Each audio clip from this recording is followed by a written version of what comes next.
You're sitting in a darkened theater, staring at a screen.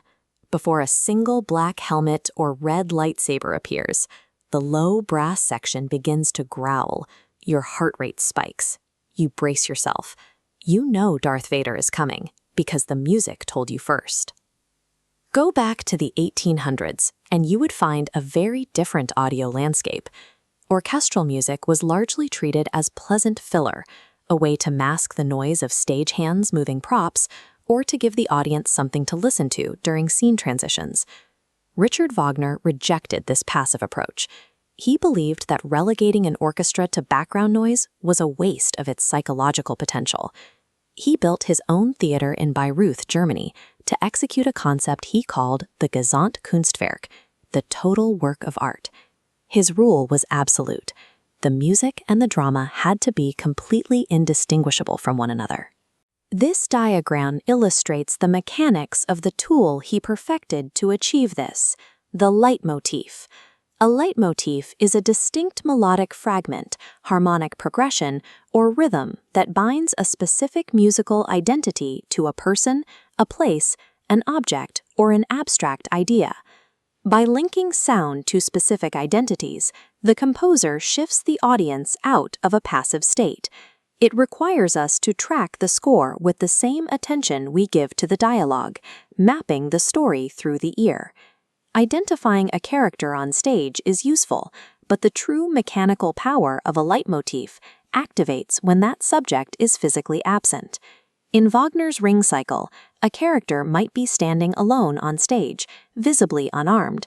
But if the orchestra suddenly plays the bright, driving sword motif, we instantly know what that character is thinking about.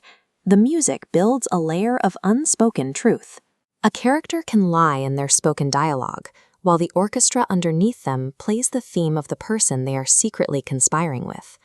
By feeding us information the characters are trying to hide, the music bypasses the script.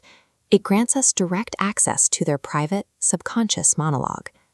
As the sweeping romantic era of European music began to wane in the early 20th century, this narrative technique migrated to a fledgling medium, motion pictures.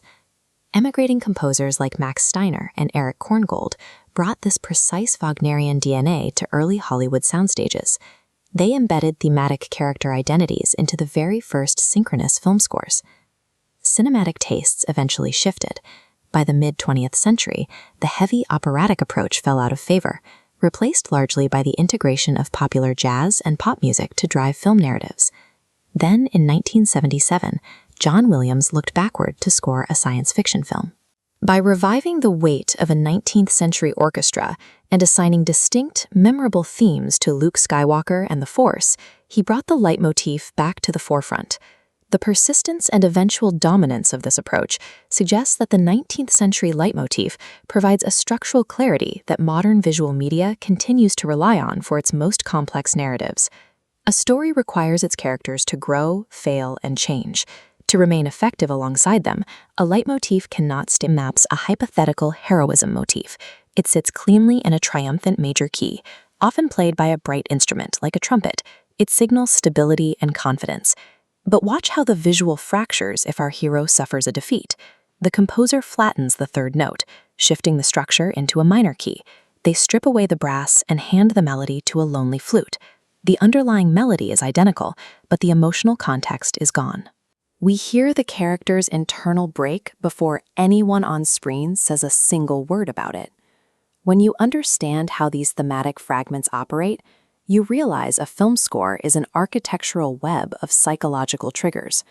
You stop reacting blindly to the swelling strings and start interpreting the music with the exact same analytical rigor that you would apply to text in a novel. It is the invisible thread that ties scenes together. When the dialogue stops, the music steps in, ensuring the narrative momentum never stalls in the physical silences. It is the language of the subconscious, rendered in 12 notes. This was brought to you by Notes and Silences. Thank you for listening.